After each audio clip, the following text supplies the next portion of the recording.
तो नमस्कार साथियों, मैं पवन कुमार आप सभी का हार्दिक स्वागत करता हूं साथियों फिलर फोरम के इस मंच पर। फिलर फोरम ये मंच हमारा सदा साथियों समर्पित रहता है हायर एजुकेशन के लिए, जहां पर हम तैयारी करवाते हैं आप सभी की एनटी यूजीसी नेट जीआरएफ की। तो ना केवल एनटी यूजीसी नेट जीआरएफ को क्रैक करने के लिए, बल्कि आप हमें ज्वाइन कर सकते हैं साथियों TGT, PGT, first grade, second grade से संबंधित किसी भी प्रकार के कम्पिटिटिव एग्जाम्स को क्रैक करने के लिए, हिस्ट्री विषय के किसी प्रकार के कम्पिटिटिव एग्जाम्स को क्रैक करने के लिए, चाहे वो सेंट्रल लेवल का हो चाहे वो स्टेट लेवल का हो, आप हमारे चैनल को ज्वाइन कर सकते हैं।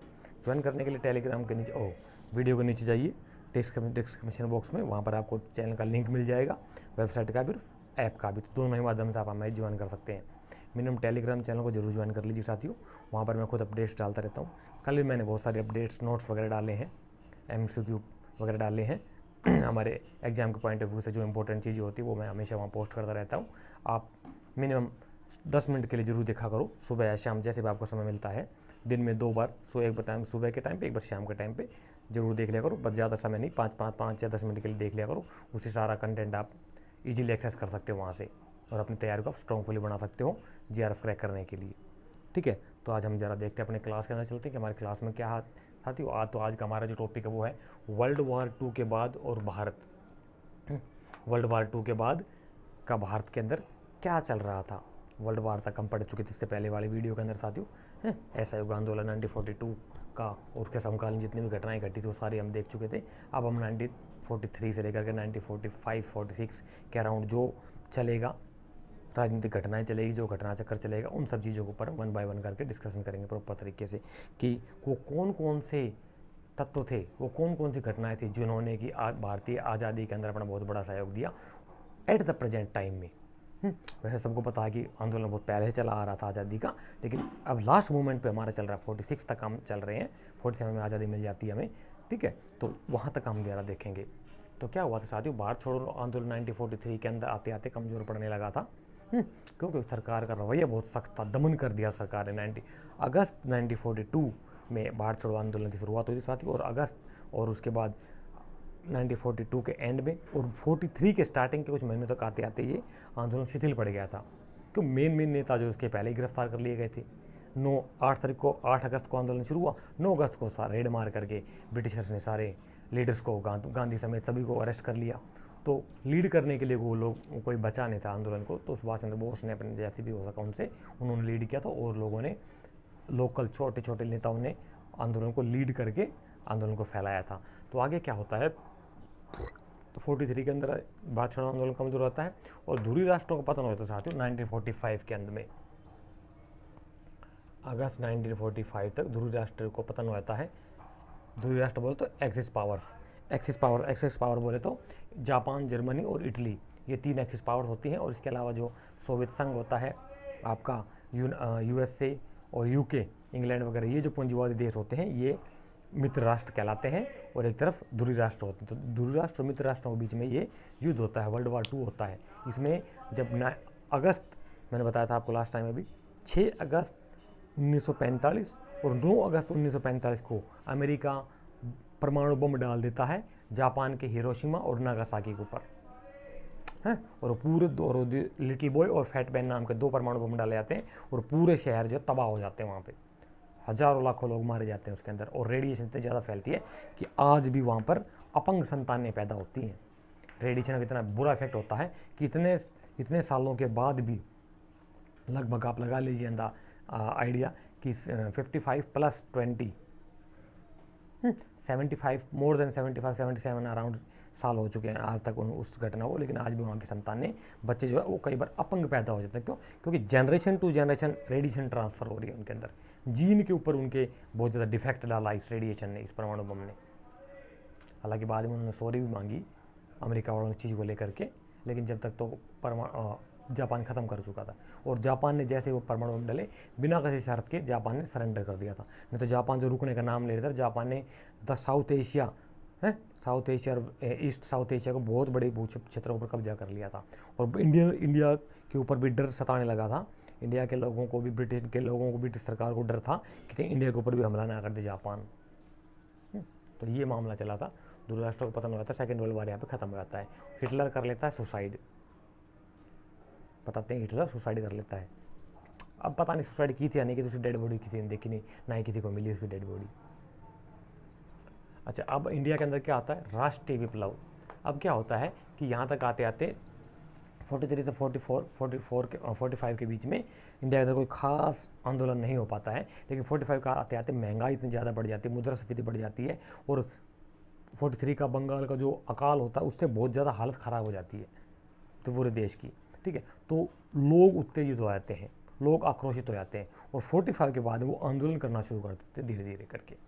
फिर क्या होता है, राष्ट्रीय विप्लव, मतलब राष्ट्रीय आंदोलन एक प्रकार से है। लोगों की जन भागीदारी कैसी होती है, मुस्लिम लीग और क्या बोलते हैं आपका ये INC, इंडियन नेशनल कांग्रेस, और मुस्लिम लीग और जो राजनीतिक दल होते हैं ये कुटिल रणनीतियाँ करते हैं, अपने अपने स्वार्थों के लिए प्लानिंग करते रहते हैं। इससे क्या होता है साथियों, संप्रदायवाद का बोलबाला हो जाता है। सांप्रदायिक हिंसा होती है। सांप्रदायिक हिंसा बोले तो हिंदू मुस्लिम के बीच में झगड़े, जातिवाद धर्म के उपनाम पे झगड़े होना शुरू हो जाते हैं, अपने अपने तरफ से खींचना शुरू कर देते हैं लोग। और इसके बाद फिर क्या होता है, स्थानीय उग्रवादी जन प्रदर्शन। अब लोकल लोग जो मिलकर के, लोगों के माध्यम से लोग जो है जनता प्रदर्शन करना शुरू कर देती है, एग्रेसिव हो जाते हैं लोग और प्रदर्शन करना शुरू कर देते हैं, आंदोलन करना शुरू कर देते हैं। कैसे करते हैं, किन मांगों को लेकर के, इंडियन नेशनल आर्मी INA के, हाँ इसका थोड़ा डिटेल बता देता हूँ बैकग्राउंड में कि क्या होता है कि जब INA 1945 के अंदर, 45 से थोड़ा सा पहले ही, जब वो असम, आपको पता होगा मैंने बताया था आपको, शाहनवाज खान जो है 10,000 कुछ सैनिकों को लेकर के इम्फाल को फतेह करने के लिए जाते हैं, लेकिन फतेह कर नहीं पाते। वहाँ पर ब्रिटिश सरकार के साथ उन्हें कड़ी टक्कर मिलती है और उनको क्या बोलते हैं, खाना पानी रसद नहीं मिलती है सही तरीके से, तो वो आर्मी वापस होती, विड्रॉ हो जाती है वहाँ से, और जापानियों के साथ बहुत बुरा भेदभाव वो करते हैं, भेदभाव वाला व्यवहार करते हैं, तो वो वापस हो जाते हैं और लोगों में अफवाह फैल जाती है कि INA हार गई है, इंडियन नेशनल आर्मी हार गई है। तो वहाँ से फिर क्या होता है कि उनको ऊपर ब्रिटिश सरकार उन्हें कैद कर लेती है, फौजियों को, और उनके ऊपर मुकदमा चलाया जाता है। तो राष्ट्रद्रोह हो गया ना एक प्रकार से, वो तो राष्ट्रद्रोह हो गया, तो राष्ट्रद्रोह के ऊपर मुकदमा चलाया जाता है इंडियन नेशनल आर्मी के ऊपर। इनको रिहा करवाने के लिए इंडियन नेशनल आर्मी के युद्ध बंदियों को रिहा करवाने के लिए लोग उग्रवादी प्रदर्शन करना शुरू कर देते हैं। एक दूसरा, नेवी विद्रोह कर देती है यहाँ पर, इंडियन नेशनल क्या बोलते हैं, नेवी के लोग जो है वो विद्रोह कर देते हैं, डिटेल आगे बताऊंगा। और पंजाब की किसान यूनियन भी जा करके अपने आंदोलन बुलंद कर देती है। त्रावणकोर में, तेलंगाना में आंदोलन शुरू हो जाते हैं। तो यहाँ पे अलग अलग जगहों पे अलग अलग लोग अपने अपने हिसाब से जिसको जैसा सूझता है वो वैसा ही आंदोलन करना शुरू कर देता है। आगे क्या होता है, सरकारी दृष्टिकोण में बदलाव। सरकारी दृष्टिकोण में अब क्या होता है कि 45 के बीच में आते आते सरकारी जो है झुकाव होना शुरू हो जाता है, को दमन करके बात बढ़ नहीं पाती, लोग और ज़्यादा अग्रेसिव हो जाते हैं, तो सरकार के रुख में परिवर्तन आता है, चेंज आता है। कैसे आता है कि जून 1945 तक जो इन्होंने बंदी बनाए थे कांग्रेस के लीडर्स को, इन कांग्रेसियों को रिहा कर दिया जाता है। जून 1945 तक कांग्रेस के लोगों को रिहा कर दिया जाता, आज़ाद कर दिया जाता है। और अब क्या होता है कि जुलाई 1945 में लेबर पार्टी आ जाती है सत्ता के अंदर। इंग्लैंड में जो पार्टी बनती है वो लेबर पार्टी को वोट ज़्यादा मिलते हैं और लेबर पार्टी की सरकार बन जाती है वहाँ पर। और लेबर पार्टी उदारवादी दल होता है एक प्रकार से। लेबर पार्टी कंजर्वेटिव पार्टी के बजाय उदारवादी होती है, जो कि इंडिया से के लोगों से, कांग्रेस से हमदर्दी रखती है, तो लोगों को उम्मीद ज़्यादा हो जाती है उनसे, क्या ये हमारे बारे में कुछ सोच सकते हैं इंडिया के लोगों को। तो सत्ता बात हो, यहाँ पे लेबर पार्टी सत्ता में आती है, तो PM बनते क्लेमेंट एटली। भारत के आज़ादी के समय में क्लेमेंट एटली PM होते हैं ब्रिटेन के। और और क्या बोलते हैं इंडिया के वो क्या बोलते हैं सेक्रेटरी सचिव होते हैं पैंथिक लॉरेंस सचिव होते हैं, सेक्रेटरी होते हैं इंडिया के। ठीक है, ये मेन दो वो लोग होते हैं। अब अगस्त 45 के अंदर 1945 में क्या होता है, ये घोषणा करती है, ब्रिटिश सरकार घोषणा करती है संविधान की, क्या कि हम संविधान सभा का गठन करेंगे और 1946 के अंदर करेंगे चुनाव की घोषणा हो जाती है कि 1946 के अंदर क्या है, इंडिया के अंदर आम चुनाव भी होंगे, इलेक्शन। क्योंकि 34 के प्रांतीय चुनावों के बाद और 34 और 36 1934 और 1936 के बाद में कोई इलेक्शन नहीं होते हैं, तो लगभग 10 साल बीत जाते हैं। तो 10 साल के बाद में यहाँ फिर 1946 के अंदर इलेक्शन की घोषणा करती है ब्रिटिश सरकार।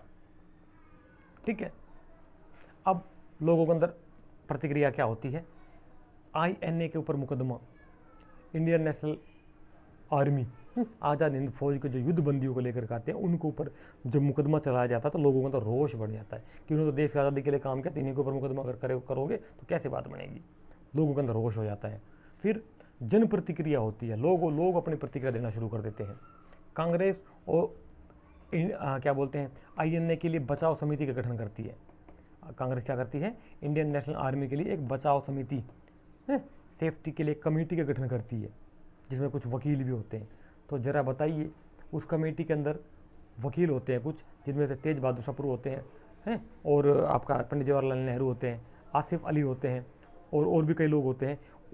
उस दल का, उन वकीलों के दल का लीड कौन करता है और लीडर कौन होता है? बहुत इंपॉर्टेंट क्वेश्चन है, बहुत इंपॉर्टेंट फैक्ट है, नेट का आया क्वेश्चन है, ज़रा देख लीजिए, बताइए, देखते हैं कौन लोग बता पाते हैं। ठीक है। और INA, कांग्रेस ही INA के लिए एक राहत व जांच समिति का गठन करती है। इंडियन नेशनल आर्मी की युद्धबंदियों के लिए राहत और जांच समिति के, उनके परिवार के लोगों को राहत मिले, कुछ उनके लिए डोनेशन वगैरह का इंतजाम करते हैं उनके परिवारों के लिए, और जो युद्धबंदी बनाए जाते हैं उनके लिए राहत कैसे दी जाए उनको, और उनके लिए जांच इंक्वायरी कैसे की जाए उनकी, इसके लिए भी एक जांच समिति बनाई जाती है कांग्रेस के द्वारा, INC, इंडियन नेशनल कांग्रेस के द्वारा। ठीक है। और लाल किले में केस चलता है, फिर INA के जो युद्धबंदी थे उनके ऊपर लाल किले में केस चलाया जाता है। किन किन के ऊपर? मेन होते हैं PK सहगल, एक हिंदू मेन लीडर होते हैं PK सहगल, कैप्टन शाहनवाज मुस्लिम, और गुरबख्श सिंह ढिल्लों। शाहनवाज खान मुस्लिम होते हैं और गुरबख्श सिंह ढिल्लों ये सिख होते हैं। 3 लोग मेन होते हैं, PK सहगल हिंदू, शाहनवाज खान मुस्लिम और गुरबख्श सिंह ढिल्लों सिख। ये तीनों को एक ही कटघरे में खड़े करके इनके ऊपर केस चलाया जाता है, देशद्रोह का आरोप लगा करके। इससे लोगों के अंदर रोष फैल जाता है। ठीक है। फिर कांग्रेस, मैंने तब बताया ना भी आपको, कांग्रेस एक बचाव समिति का निर्माण करती है जिसके अंदर वकील होते हैं बहुत सारे। उन वकीलों का जो लीडर होता है ना, मैंने अभी बताया आपको, तो उन वकीलों का जो लीड करता है वो होता है भुल्ला भाई देसाई। कौन होता है? भुल्ला भाई देसाई। बहुत बड़े वकील होते हैं जो कि लीड करते हैं अपनी टीम को। उस टीम के अंदर और भी वकील होते हैं, जिनमें होते हैं तेज बहादुर सप्रू, आसिफ अली और नेहरू, पंडित जवाहरलाल नेहरू भी उसमें वकील के तौर पे उनके सहायक होते हैं, और भी लोग होते हैं, पूरी टीम होती है इनकी। ठीक है। अब ये साथ में क्या होता है कि बम्बई अधिवेशन, इससे पहले क्या होता है, बम्बई का अधिवेशन होता है, कांग्रेस का बम्बई अधिवेशन 1945, और यहाँ पर प्रस्ताव पारित किया जाता है, क्या? INA को समर्थन देने के लिए कांग्रेस का प्रस्ताव पारित करती है कि हम फुल मेजोरिटी के साथ में INA, इंडियन नेशनल आर्मी के जो युद्धबंदी है, जो फौजी कैदी है, उनका समर्थन करेंगे, पूरा सपोर्ट करेंगे उनको। और इन्हीं के समर्थन फिर आंदोलन हो जाता है। आंदोलन क्या होता है कि 1 से लेकर 11 नवंबर तक करीब 10 दिन तक इंडियन नेशनल आर्मी के सपोर्ट में आंदोलन किया जाता है। INA सप्ताह बनाया जाता है इंडियन नेशनल आर्मी की युद्धबंदियों के उसमें INA का हफ्ता बनाया जाता है, नवंबर की बात होती है। और 12 नवंबर 1945 को INA दिवस बनाया जाता है, INA डे बनाया जाता है, इंडियन नेशनल आर्मी डे बनाया जाता है। ठीक है। अब समर्थन इस सब चीज़ों का कांग्रेस भी करती है और लीग भी करती है। इन सारी चीज़ों का समर्थन में कौन कौन, युद्धबंदियों के समर्थन में कौन कौन लोग आते हैं? कांग्रेस तो मेन होती है, साथ में मुस्लिम लीग भी उसका समर्थन दे देती है, और CPI, communist party of India, ये भी समर्थन दे देती है, और जस्टिस पार्टी जो होती है ये भी समर्थन देती है इसको, और अहरार, रावलपिंडी के अहरार, रावलपिंडी जो आज के पाकिस्तान में है, वहाँ पर एक कम्युनिटी होती है अहरारों की, अहरार समुदाय होता है, वो लोग भी इसको समर्थन देते हैं अपना। और बहुत सारी पार्टियाँ देती है, जैसे कि RSS, राष्ट्रीय स्वयंसेवक संघ, और HM, हिंदू महासभा भी अपना सपोर्ट देती है। और सिख लीग, सिखों की अपनी एक लीग बनी होती है, छोटी पार्टी होती है, राजनीतिक दल होता है, सिख लीग उसको बोलते हैं, जो कि पंजाब की होती है, वो भी अपना समर्थन इनको देते हैं। तो मतलब लगभग देश के सभी छोटे बड़े दल जो हैं ये INA की युद्धबंदियों के समर्थन में उतर आते हैं, जिसको जैसा बंद पड़ता है सपोर्ट करते हैं। ये होता है। आगे क्या होता है? आगे अब देखो, यहाँ पर हम लास्ट मूवमेंट पर चल रहे हैं। कहते हैं गांधी ने आज़ादी दिलवा दी, अकेले गांधी जी का सहयोग नहीं था। अब एट लास्ट मूवमेंट के ऊपर जो सबसे बड़ा तत्कालीन कारण माना गया है ना, वो 3 रीजन थे उसके अंदर। एट प्रेजेंट टाइम में 3 मेन रीजन थे। कौन कौन से थे? मैं 1 बाय 1 करके आपके साथ में डिस्कशन करूँगा। आपने बहुत ध्यान देना इन चीज़ों के ऊपर, ये आगे आपके इन फ्यूचर में भी काम आएंगी। ठीक है। तो ये बहुत, हालांकि देखो मैंने ना बहुत कुछ पढ़ा साथियों, लेकिन जो मैंने बहुत से कॉलेजेस और यूनिवर्सिटी की बुक्स वगैरह पढ़ी है, लेकिन जो कंटेंट इग्नू की बुक्स में मिलता है ना, तो साहित्य ब्रिलियंट चीज़ है वो, उससे ज़्यादा कंटेंट कहीं नहीं मिला मुझे। मैंने कंपेयर किया सारी चीज़ों को, राइटर्स की बुक्स में से भी, कॉलेज और यूनिवर्सिटी के बुक्स में से भी कंपेयर किया है, लेकिन जो कंटेंट इग्नू के बुक्स में मिलता है ना, कसम से क्या चीज़, वो अलग ही लिखते हैं भाई साहब। टाइम देना पड़ेगा, काफ़ी बड़ा कंटेंट होता है, क्रिटिकल लैंग्वेज में होता है, लेकिन अगर आप उसको थोड़ा टाइम देकर पढ़ोगे ना तो एक्सपर्ट, उससे बढ़िया चीज़, उससे बढ़िया कंटेंट मैं किसी को नहीं मानता, अकॉर्डिंग टू मी। ठीक है, तो अब क्या होता है 1945-46, ये जो साल होता है ना 45 से 46 के बीच में रहती है, यहाँ पर बहुत ज़्यादा उथल पुथल होती है और ब्रिटिशर के हाथ पांव फूल जाते हैं। इतना ज़बरदस्त आंदोलन उभार पे आता है कि ब्रिटिशर के पांव खुड़ जाते हैं और ब्रिटिशर को लगने लग जाता है कि अब तो इंडिया छोड़कर हमें जाना ही पड़ेगा। हालात ऐसे बन जाते हैं। कैसे बनते हैं? सबसे पहला जो होता है यहाँ पर विद्रोह, वो होता है 21 नवंबर 1945 को। क्या होता है कि छात्र जुलूस निकाल रहे होते हैं INA के समर्थन में, इंडियन नेशनल आर्मी की युद्धबंदियों के समर्थन में। कलकत्ता के अंदर छात्र जुलूस निकाल रहे होते हैं और यहाँ पर ये चले जाते हैं डलहौजी स्क्वायर पे, जो कि कलकत्ता का मेन एक पॉलिटिकल क्या बोलते हैं कैंपस होता है। डलहौजी स्क्वायर की तरफ लीड कर रहे थे, जा रहे होते हैं। ठीक है, और यहाँ पर इनकी पुलिस वालों के साथ झड़प हो जाती है। पुलिस वाले रोकने का प्रयास करते हैं, छात्र रुकते नहीं है, उग्र नारेबाजी करते हैं, झंडाबाजी करते हैं, जो इनसे हो सकता है, और झड़प हो जाती है और यहाँ पे पथराव होता है। पुलिस वाले अपने बचाव में गोलियाँ चला देते हैं, फिर लाठीचार्ज करते हैं ये, और जो स्टूडेंट होते हैं, छात्र होते हैं, वो भी पथराव कर देते हैं इनके ऊपर, और अपने बचाव के अंदर पुलिस वाले गोलियाँ चलाते हैं, जिसमें कि 2 छात्रों की मौत हो जाती है साथियों। 2 स्टूडेंट्स उसमें मृत्यु को प्राप्त होते हैं और मोर देन 52 के अराउंड उसमें घायल हो जाते हैं उस प्रदर्शन में। ठीक है, पुलिस का झड़प होती है, फिर गोलीबारी हो जाती है, 2 छात्रों की मौत होती है और 52 छात्र जो है, मोर देन 52 अराउंड छात्र जो है उसमें घायल हो जाते हैं। तो रोष फैल जाता, लोग पूरा कलकत्ता आंदोलन की चपेट में आ जाता है, विरोध प्रदर्शन होने शुरू हो जाते हैं। एक बात। दूसरा क्या होता है कि 11 फरवरी 1946 को है 11, ये डिटेल मैं टेलीग्राम पे पोस्ट कर दूँ, वहाँ से देख लेना अगर यहाँ नहीं दिखाई पड़ रहा तो। मैं बता रहा हूँ, आप नोट करते रहो। 11 फरवरी 1946, 11 फरवरी 1946 को क्या होता है, इंडियन नेशनल आर्मी के जो कैप्टन होते हैं, सी मतलब कैप्टन, इंडियन नेशनल आर्मी के जो कैप्टन होते हैं, अब्दुल रशीद या अब्दुल राशिद, इनको 7 साल की कैद सुनाई जाती है, इनको सजा दी जाती है 7 साल की। इसके विरोध में भी लोग हड़ताल और आंदोलन शुरू कर देते हैं। तो यहाँ पर क्या होता है कि जुलूस निकाल रहा होता है, जुलूस निकाल रहे होते हैं। इसमें मुस्लिम लीग का छात्र विंग जो होता है वो इस जुलूस को लीड कर रहा होता है। मुस्लिम लीग के छात्र विंग के स्टूडेंट जो है इसको लीड कर रहे हैं, और भी कॉलेज के फिर इसमें फेडरेशन कॉलेज और दूसरा कॉलेज उनके स्टूडेंट्स भी आकर इसमें जाते हैं, और ये जुलूस बहुत बड़ा हो जाता है, बहुत भारी जुलूस हो जाता है।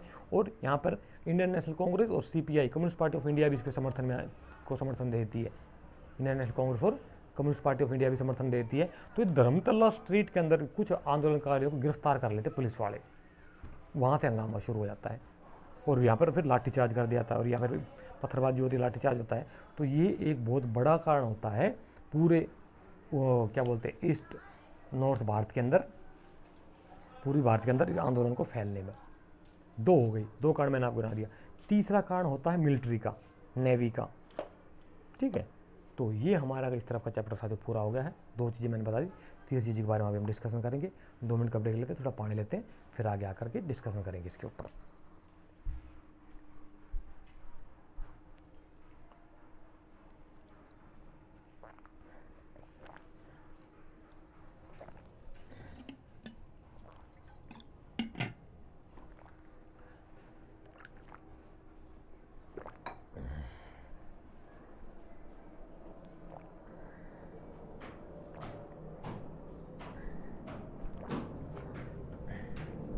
हाँ, तो अब हम इस तरफ का पोर्शन देखते हैं, ये हमारे कंप्लीट हो चुका है। साथ ही यहाँ तक कोई सवाल समझ में ना आया हो तो आप मुझसे पूछ सकते हैं, इसकी डिटेल में टेलीग्राम पे पोस्ट कर दूँ, वहाँ से आप देख लेना। ठीक है, आगे तीसरा पॉइंट क्या होता है, ये बहुत ही मेजर रोल अदा करता है भारत की आज़ादी में तत्कालीन परिस्थितियों में। क्या? इंडियन रॉयल इंडियन नेवी का विद्रोह 18 फरवरी 1946 के अंदर बम्बई में जो होता है रॉयल इंडियन नेवी, RIN मतलब रॉयल इंडियन नेवी, इंडिया की जो रॉयल नेवी होती है, राजशाही नौसेना जो होती है, शाही नौसेना, उसका एक जहाज़ होता है जिसका नाम होता है HMIS तलवार। HMIS तलवार ये एक जहाज का नाम है, शिप का नाम है। तलवार जो है ना ये शिप का नाम है, शिप का नाम होता है। जैसे कि आज है हमारा INS विक्रांत, है ना, INS विक्रांत है, तो इसी प्रकार से HMIS तलवार नाम का जहाज था। यहाँ पर 1100 नौसैनिक जो है वो हड़ताल कर देते हैं, नेवी के 1100 सैनिक हड़ताल कर देते हैं। उनकी डिमांड होती है कुछ क्या क्या कि ब्रिटिश लोग उनके साथ भेदभाव करते हैं, ब्रिटिश लोग नस्लीय भेदभाव करते हैं, उनको सेम वर्क सेम रैंक के लोगों की इंडियंस की सैलरी कम होती है और ब्रिटिशर्स के अधिकार और उनकी सैलरी ज़्यादा होती है। तो ये भेदभाव आया था दोनों और उनके साथ बुरा व्यवहार किया जाता है। इस चीज़ को लेकर वो हड़ताल कर देते हैं रॉयल इंडियन नेवी के लोग, और नस्लवादी भेदभाव के खिलाफ हड़ताल करते हैं। और अखाद्य भोजन भोजन उनको बेकार दिया जाता है, खाना जो होता है ना वो अच्छा नहीं दिया जाता उन लोगों को, इसके लिए वो आंदोलन करते हैं। एक और क्या होता है कि BC दत्त एक इनका कर्मचारी होता, साथी सहयोगी होता है रॉयल नेवी वालों का, जिसका नाम होता है BC दत्त। BC दत्त क्या करता है कि जहाज़ की दीवारों के ऊपर ना, जहाज़ की दीवारों पर जहाँ भी उसे मौका मिलता है वहाँ पर लिख देता अंग्रेजों भारत छोड़ो, अंग्रेजों भारत छोड़ो, जगह जगह लिख देता है। तो उसको वो गिरफ्तार कर लेते हैं, इसके विरोध में भी वो उतर आते हैं। तो ये कुछ कारण होते हैं रॉयल नेवी को के विद्रोह करने का। और हाँ, INA का सपोर्ट करने के लिए है, इंडियन नेशनल आर्मी के जो उन्हें पता लगता है कोई ऐसा केस चल रहा है उनके ऊपर, तो ये INA युद्ध बंदियों के समर्थन में, इंडियन नेशनल आर्मी की युद्ध बंदियों के समर्थन में हड़ताल कर देते हैं। तो इस तरह बहुत सारी डिमांड होती है इनके, इसको लेकर के ये हड़ताल कर देते हैं। BC दत्त की गिरफ्तारी के खिलाफ हड़ताल कर देते हैं, INA का मुकदमा चल रहा है इसके खिलाफ हड़ताल कर देते हैं, और जगह जगह तिरंगे झंडे बांध देते हैं उस शिप के ऊपर, जो वारशिप होती है HMIS तलवार, जिसका नाम होता है वारशिप।